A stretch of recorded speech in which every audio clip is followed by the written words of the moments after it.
Help me find our daughter on this family hiking trip. Our 6-year-old daughter, Agnes, has gone missing, despite calling out her name repeatedly. There's no sign of her anywhere. It's your fault for taking your eyes off her. You go find her yourself. My husband, Zeke, coldly shoots back amidst the chaos and drives off alone.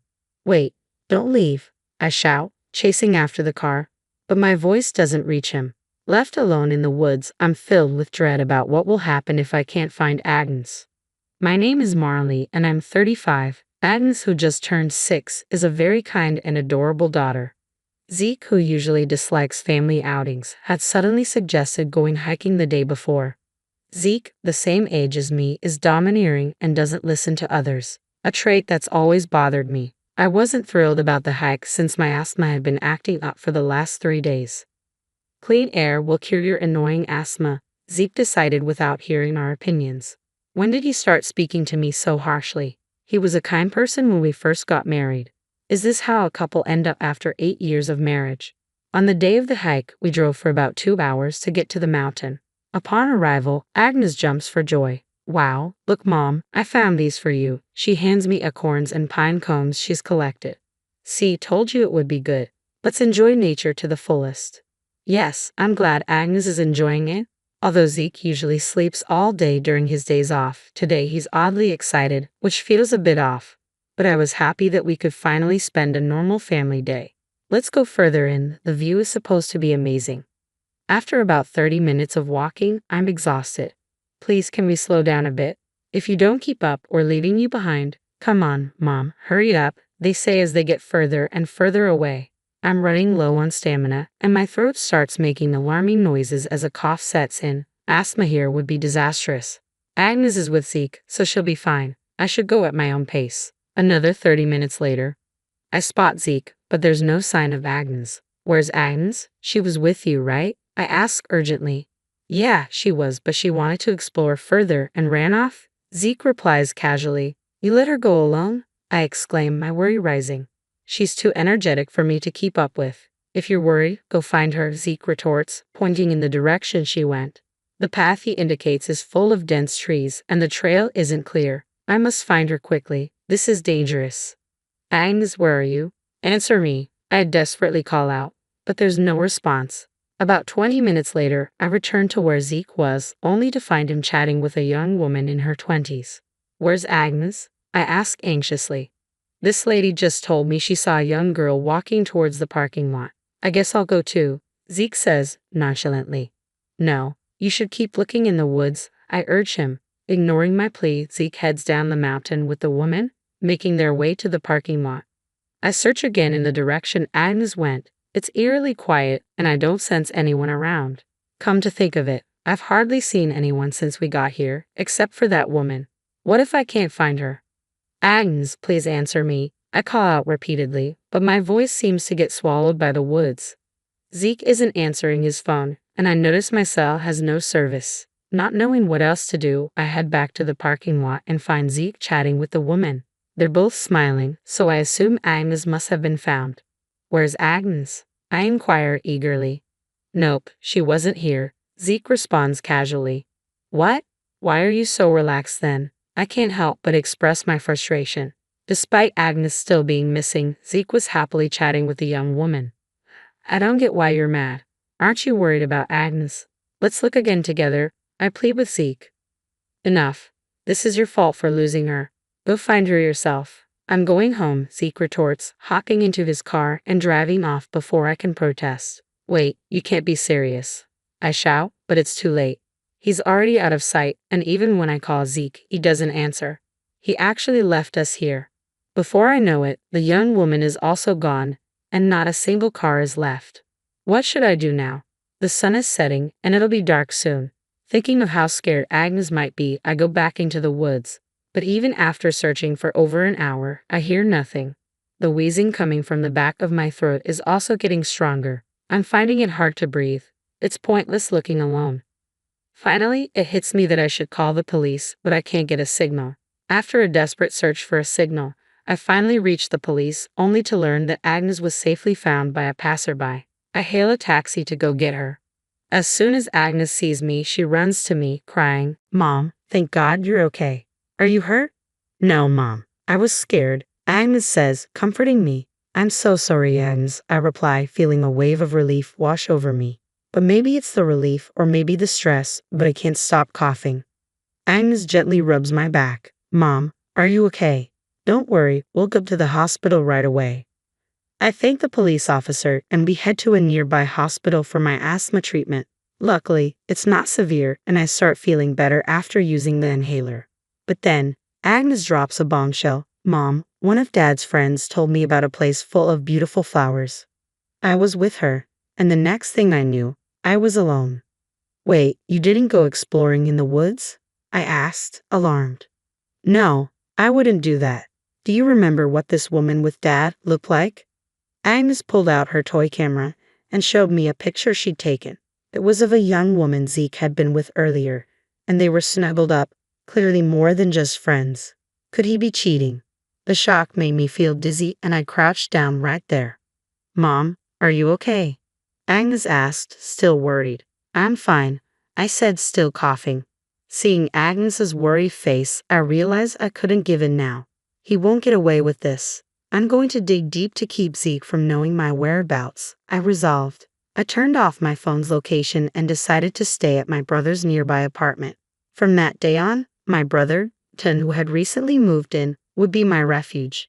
Zeke didn't know that our house was visible from there. However, Zeke's car wasn't home, and the house was dark and quiet. Where could he be? I took out my phone and called Zeke. What do you want? He snapped. How could you leave us behind? Because you're annoying. So, did you find Agnes? He asked curtly.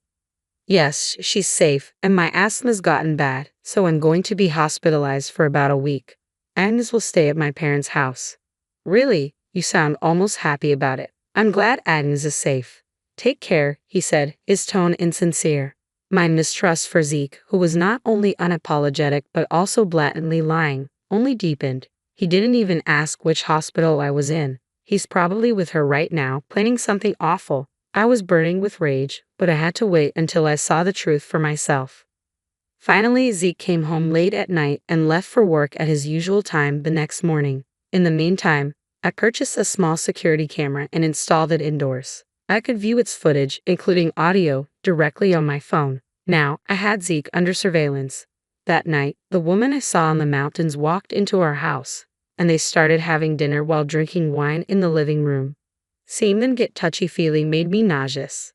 It was a good idea to take advantage of my wife's sickness and take her to the mountain. This 1 week she's in the hospital will be heaven. You were so clever, boss, the woman praised.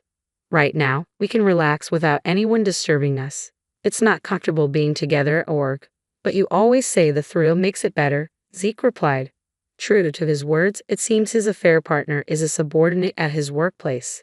They even seem to be doing something suspicious at work. I can't believe this. Absolutely unforgivable. They were laughing happily, hugging each other. Now is my chance to catch them in the act. I left my brother's house quietly and approached mine. Confirming they were in the middle of it all, I started recording on my phone. Then I opened the door with a loud noise. Well, aren't we lively? I said coldly. Why are you here? You're supposed to be in the hospital. Zeke stuttered, caught off guard. Ow, ow, ow, the woman cried out. They couldn't even separate. Helpless, pathetic. Please call an ambulance, I urged. Sirens wailed and a crowd gathered outside our home because Zeke and the woman were screaming so loudly. Covered only with bedsheets, they were loaded into the ambulance as his wife. I followed them to the hospital, and not long after arriving and receiving medical attention, Zeke and his mistress were released. The doctor said they were free to go, so the two of them were shivering on a hospital bench, wrapped only in sheets as they had no clothes. This was just pathetic. When did you get out of the hospital? I was never admitted in the first place, Zeke admitted. I've been keeping tabs on you, you know. What? How? He asked, bewildered. From my brother's new apartment. It has a clear view of our house, I explained, feeling a mix of exhaustion and frustration. I sighed and handed them hospital pajamas I borrowed from the nurse's station. I couldn't bear to watch their disgrace any longer. They hurriedly put on the pajamas. So, how long has this been going on? I demanded. You got it all wrong. She just came to drop off some work documents. Zeke insisted. Oh, really? I retorted, showing Zeke the picture Agnes took. This is you. You left Agnes alone in the mountains just to get cozy with her, didn't you? That's not true. She was gone when I realized it. Zeke tried to play dumb, but I wasn't buying it. I replayed the conversation I heard between them in the living room. Both Zeke and the woman were clearly shaken. Still going to deny it? I asked, my anger simmering. Well, about that. I can't believe you waited for me to be away to meet up with her. What's wrong with you? I snapped, feeling a mix of betrayal and hurt. Look who's talking. You're the one spying on me, Zeke countered, trying to deflect blame. Can you say that after leaving our sick child and me alone in the mountains? I retorted, feeling my patience wearing thin. Seeing Zeke's lack of remorse, I could feel my feelings for him dwindling away. I'll never forgive you for putting Agnes in danger.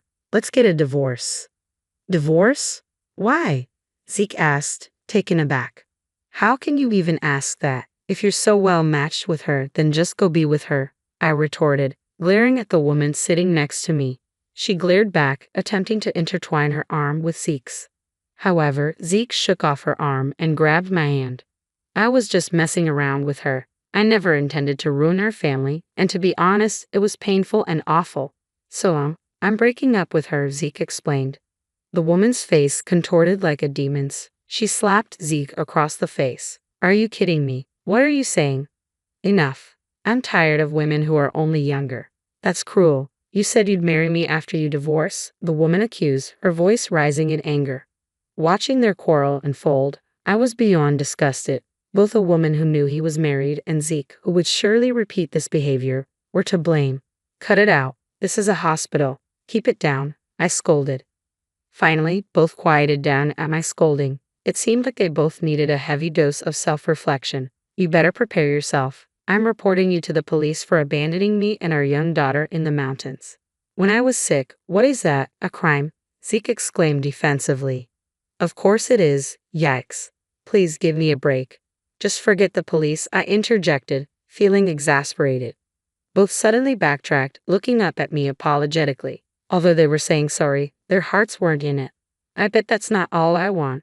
The house sold for the division of property and $30,000 for infidelity compensation. Don't forget the child support for Agnes, I demanded. Please forgive me, I'm sorry, Zeke pleaded, while the woman who laid hands on him owed me $30,000 and damages as well. We can't afford that. Not my problem. You'll have to take out loans, I retorted, feeling a mix of anger and resolve. Oh God, if you've learned anything, stay away from men with families. Got it? Please rethink this. Zeke suddenly bowed down to the floor in apology, and the woman hastily followed suit. What is there to rethink now? I looked down on both of them with disdain. No way. I'll inform your company about this as well.